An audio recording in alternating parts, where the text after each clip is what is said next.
ಲಕ್ಕುಂಡಿಯಲ್ಲಿ ದಿನದಿಂದ ದಿನಕ್ಕೆ ಹೊಸ ಹೊಸ ಕೌತುಕಗಳು ಹೊರ ಬರ್ತಾ ಇದೆ. ಅದರ ಜೊತೆಗೆ ಪ್ರತಿನಿತ್ಯ ಸಿಗ್ತಾ ಇರುವಂತಹ ಕೆಲವೊಂದಿಷ್ಟು ಪ್ರಾಚ್ಯ ವಸ್ತುಗಳಿಂದ ಎಲ್ಲರ ಗಮನ ಕೂಡ ಸೆಳೀತಾ ಇದೆ.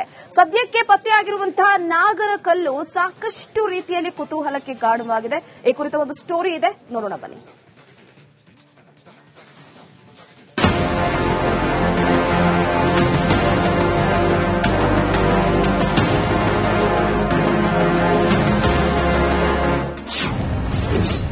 ಲಕ್ಕುಂಡಿಯಲ್ಲಿ ಇಂದು 7ನೇ ದಿನದ ಉತ್ಖನನ. ನಾಗರಕಲ್ಲು ಗೋಚರದ ಹಿಂದೆ ಅಡಗಿದೆಯಾ ರಹಸ್ಯ? ಐತಿಹಾಸಿಕ ಲಕ್ಕುಂಡಿಯಲ್ಲಿ ಉತ್ಖನನ ವೇಳೆ ಕ್ಷಣಕ್ಕೊಂದು ರಹಸ್ಯ ಬಯಲಾಗ್ತಾ ಇದೆ. ಪುರಾತತ್ವ ಇಲಾಖೆ ಶೋಧದ ವೇಳೆ ನಾಗರಹಾವಿನ ಚಿತ್ರವಿರುವಂತಹ ಮತ್ತೊಂದು ಪುರಾತನ ಶಿಲೆ ಪತ್ತೆಯಾಗಿದೆ. ಪದೇ ಪದೇ ನಾಗರಕಲ್ಲು ಗೋಚರ ಆಗ್ತಿರೋದು ಕುತೂಹಲಕ್ಕೆ ಕಾರಣವಾಗಿದೆ. ನಿಧಿಯನ್ನ ಹಾವುಗಳು ಕಾಯ್ತಾ ಇವೆಯಾ ಎಂಬ ಅನುಮಾನ ಮೂಡ್ತಾ ಇದೆ.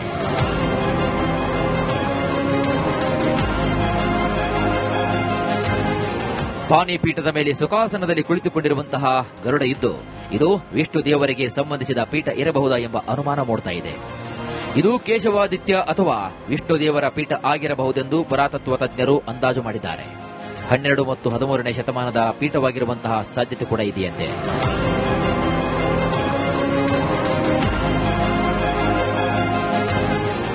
ಮತ್ತೊಂದು ಅಚ್ಚರಿ ಏನಪ್ಪಾ ಅಂದ್ರೆ ದೇವಾಲಯದ ಆವರಣದಲ್ಲೇ ಮೂಳೆಗಳ ಚೂರುಗಳು ಕೂಡ ಪತ್ತೆಯಾಗಿವೆ. ಇವು ಮಾನವ ಮೂಳೆಗಳ ಅಥವಾ ಪ್ರಾಣಿಗಳದ್ದ ಅನ್ನೋ ಬಗ್ಗೆ ಪರಿಶೀಲನೆ ಕೂಡ ನಡೀತಾ ಇದೆ. ಇಷ್ಟೇ ಅಲ್ಲ, ಸುಟ್ಟ ಮಡಿಕೆಯ ಕುಂಟೆ ಬೆಲ್ಲೆ ಕೂಡ ಪತ್ತೆಯಾಗಿದೆ. ಇದು ಪುರಾತನ ಕಾಲದ ಆಟದ ಬೆಲ್ಲೆ ಇರಬಹುದೆಂದು ಅಧಿಕಾರಿಗಳು ತಿಳಿಸಿದ್ದಾರೆ. ಉತ್ಖನನ ಸ್ಥಳಕ್ಕೆ ಯಾಕೆ ಬಂತು ವಾನರ ಸೈನ್ಯ? ಉತ್ಖನನ ನಡೆಯುವ ವೇಳೆ ವಾನರ ಸೈನ್ಯ ಬಂದಿರುವುದು ಇನ್ನಷ್ಟು ಕುತೂಹಲಕ್ಕೆ ಕಾರಣವಾಗಿದೆ. ಐತಿಹಾಸಿಕ ಲಕ್ಕುಂಡಿ ಗ್ರಾಮದಲ್ಲಿ ಇಂದು 7ನೇ ದಿನದ ಉತ್ಖನನ ನಡೆಯಲಿದೆ. ಸಾಕಷ್ಟು ಪ್ರಾಚ್ಯ ವಸ್ತುಗಳು ಸಿಗುವ ನಿರೀಕ್ಷೆ ಕೂಡ ಇದೆಯಂತೆ. ಮಂಜು ಪಥಾರ್, ರಿಪಬ್ಲಿಕ್ ಕನ್ನಡ, ಗದಗ. ಕಾಂಗ್ರೆಸ್ನ ಮುಖಂಡ ರಾಜೀವ್ ಗೌಡ ಬಂಧನಕ್ಕಾಗಿ ಪೊಲೀಸರು ಈಗ ಹುಡುಕಾಟವನ್ನ ಮಾಡ್ತಾ ಇದ್ದಾರೆ. 2 ಎಫ್ಐಆರ್ ದಾಖಲಾಗಿದೆ. ಸುಮಾರು 1 ವಾರ ಕಳೆದು ಹೋಗಿದೆ. ಪೌರಾಡಳಿತ ಆಯುಕ್ತೆಗೆ ಇವರು ಧಮಕಿ ಹಾಕಿ, ಆವಾಜ್ ಹಾಕಿ ಇನ್ನೂ ಕೂಡ ಅವರ ಬಂಧನ ಆಗಿಲ್ಲ ಅಂತ ಹೇಳಿ ರಿಪಬ್ಲಿಕ್ ಕನ್ನಡ ಒಂದು ಅಭಿಯಾನವನ್ನೇ ಮಾಡ್ತಾ ಇದೆ. ಇದರ ನಡುವೆ ಸರ್ಕಾರ ಈಗ ಎಚ್ಚೆತ್ತುಕೊಂಡಂಗೆ ಕಾಣಿಸ್ತಾ ಇದೆ. ಈ ಕುರಿತು ಒಂದು ಡಿಟೇಲ್ ವರದಿ ಇಲ್ಲಿದೆ ನೋಡಿ.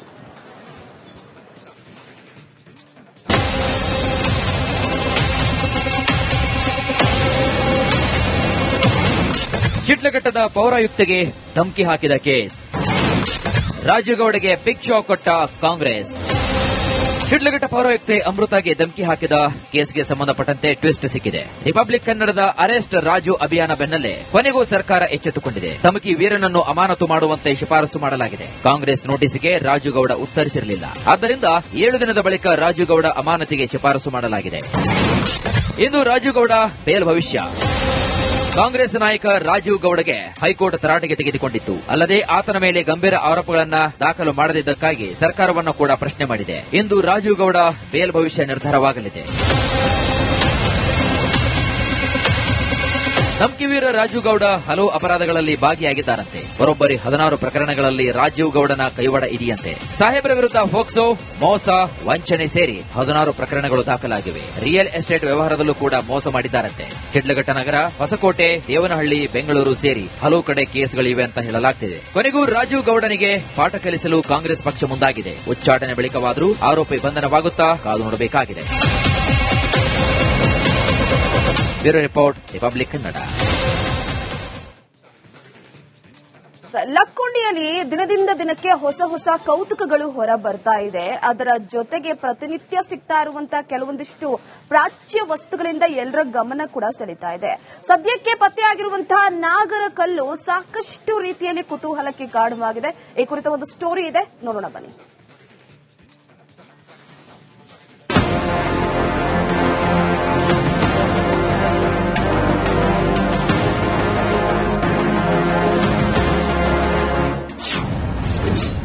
ಲಕ್ಕುಂಡಿಯಲ್ಲಿ ಇಂದು 7ನೇ ದಿನದ ಉತ್ಖನನ.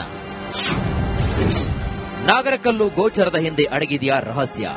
ಐತಿಹಾಸಿಕ ಲಕ್ಕುಂಡಿಯಲ್ಲಿ ಉತ್ಖನನ ವೇಳೆ ಕ್ಷಣಕ್ಕೊಂದು ರಹಸ್ಯ ಬಯಲಾಗ್ತಾ ಇದೆ. ಪುರಾತತ್ವ ಇಲಾಖೆ ಶೋಧದ ವೇಳೆ ನಾಗರಹಾವಿನ ಚಿತ್ರವಿರುವಂತಹ ಮತ್ತೊಂದು ಪುರಾತನ ಶಿಲೆ ಪತ್ತೆಯಾಗಿದೆ. ಪದೇ ಪದೇ ನಾಗರಕಲ್ಲು ಗೋಚರ ಆಗ್ತಿರೋದು ಕುತೂಹಲಕ್ಕೆ ಕಾರಣವಾಗಿದೆ. ನಿಧಿಯನ್ನ ಹಾವುಗಳು ಕಾಯ್ತಾ ಇವೆಯಾ ಎಂಬ ಅನುಮಾನ ಮೂಡ್ತಾ ಇದೆ.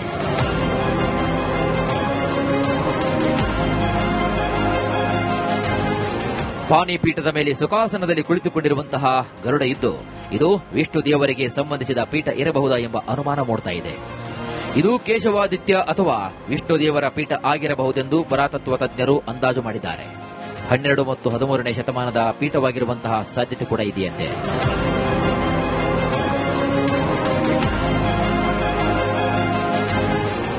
ಮತ್ತೊಂದು ಅಚ್ಚರಿ ಏನಪ್ಪಾ ಅಂದ್ರೆ ದೇವಾಲಯದ ಆವರಣದಲ್ಲೇ ಮೂಳೆಗಳ ಚೂರುಗಳು ಕೂಡ ಪತ್ತೆಯಾಗಿವೆ. ಇವು ಮಾನವ ಮೂಳೆಗಳ ಅಥವಾ ಪ್ರಾಣಿಗಳದ್ದ ಅನ್ನೋ ಬಗ್ಗೆ ಪರಿಶೀಲನೆ ಕೂಡ ನಡೀತಾ ಇದೆ. ಇಷ್ಟೇ ಅಲ್ಲ, ಸುಟ್ಟ ಮಡಿಕೆಯ ಕುಂಟೆ ಬಿಲ್ಲೆ ಕೂಡ ಪತ್ತೆಯಾಗಿದೆ. ಇದು ಪುರಾತನ ಕಾಲದ ಆಟದ ಬಿಲ್ಲೆ ಇರಬಹುದೆಂದು ಅಧಿಕಾರಿಗಳು ತಿಳಿಸಿದ್ದಾರೆ. ಉತ್ಖನನ ಸ್ಥಳಕ್ಕೆ ಯಾಕೆ ಬಂತು ವಾನರ ಸೈನ್ಯ? ಉತ್ಖನನ ನಡೆಯುವ ವೇಳೆ ವಾನರ ಸೈನ್ಯ ಬಂದಿರುವುದು ಇನ್ನಷ್ಟು ಕುತೂಹಲಕ್ಕೆ ಕಾರಣವಾಗಿದೆ. ಐತಿಹಾಸಿಕ ಲಕ್ಕುಂಡಿ ಗ್ರಾಮದಲ್ಲಿ ಇಂದು 7ನೇ ದಿನದ ಉತ್ಖನನ ನಡೆಯಲಿದೆ. ಸಾಕಷ್ಟು ಪ್ರಾಚ್ಯ ವಸ್ತುಗಳು ಸಿಗುವ ನಿರೀಕ್ಷೆ ಕೂಡ ಇದೆಯಂತೆ. ಮಂಜು ಮತ್ತಾರ್, ರಿಪಬ್ಲಿಕ್ ಕನ್ನಡ, ಗದಗ. ಕಾಂಗ್ರೆಸ್ನ ಮುಖಂಡ ರಾಜೀವ್ ಗೌಡ ಬಂಧನಕ್ಕಾಗಿ ಪೊಲೀಸರು ಈಗ ಹುಡುಕಾಟವನ್ನ ಮಾಡ್ತಾ ಇದ್ದಾರೆ. 2 ಎಫ್ಐಆರ್ ದಾಖಲಾಗಿದೆ. ಸುಮಾರು 1 ವಾರ ಕಳೆದು ಹೋಗಿದೆ. ಪೌರಾಡಳಿತ ಆಯುಕ್ತೆಗೆ ಇವರು ಧಮಕಿ ಹಾಕಿ, ಆವಾಜ್ ಹಾಕಿ ಇನ್ನೂ ಕೂಡ ಅವರ ಬಂಧನ ಆಗಿಲ್ಲ ಅಂತ ಹೇಳಿ ರಿಪಬ್ಲಿಕ್ ಕನ್ನಡ ಒಂದು ಅಭಿಯಾನವನ್ನೇ ಮಾಡ್ತಾ ಇದೆ. ಇದರ ನಡುವೆ ಸರ್ಕಾರ ಈಗ ಎಚ್ಚೆತ್ತುಕೊಂಡಂಗೆ ಕಾಣಿಸ್ತಾ ಇದೆ. ಈ ಕುರಿತು ಒಂದು ಡಿಟೇಲ್ ವರದಿ ಇಲ್ಲಿದೆ ನೋಡಿ.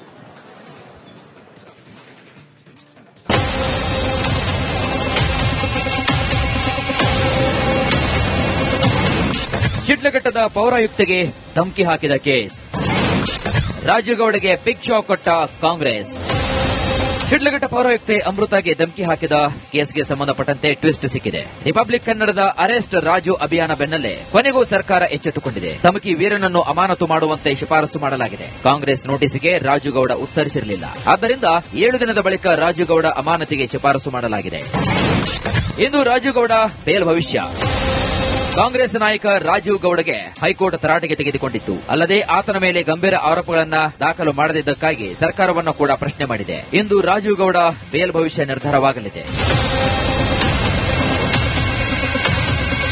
ಧಮಕಿವೀರ ರಾಜೀವ್ ಗೌಡ ಹಲವು ಅಪರಾಧಗಳಲ್ಲಿ ಭಾಗಿಯಾಗಿದ್ದಾರಂತೆ. ಬರೋಬ್ಬರಿ 16 ಪ್ರಕರಣಗಳಲ್ಲಿ ರಾಜೀವ್ ಗೌಡನ ಕೈವಾಡ ಇದೆಯಂತೆ. ಸಾಹೇಬರ ವಿರುದ್ಧ ಫೋಕ್ಸೋ, ಮೋಸ, ವಂಚನೆ ಸೇರಿ 16 ಪ್ರಕರಣಗಳು ದಾಖಲಾಗಿವೆ. ರಿಯಲ್ ಎಸ್ಟೇಟ್ ವ್ಯವಹಾರದಲ್ಲೂ ಕೂಡ ಮೋಸ ಮಾಡಿದ್ದಾರಂತೆ. ಶಿಡ್ಲಘಟ್ಟ ನಗರ, ಹೊಸಕೋಟೆ, ದೇವನಹಳ್ಳಿ, ಬೆಂಗಳೂರು ಸೇರಿ ಹಲವು ಕಡೆ ಕೇಸ್ಗಳಿವೆ ಅಂತ ಹೇಳಲಾಗ್ತಿದೆ. ಕೊನೆಗೂ ರಾಜೀವ್ ಗೌಡನಿಗೆ ಪಾಠ ಕಲಿಸಲು ಕಾಂಗ್ರೆಸ್ ಪಕ್ಷ ಮುಂದಾಗಿದೆ. ಉಚ್ಚಾಟನೆ ಬಳಿಕವಾದರೂ ಆರೋಪಿ ಬಂಧನವಾಗುತ್ತಾ ಕಾದು ನೋಡಬೇಕಾಗಿದೆ. Bureau report, Republic Kannada.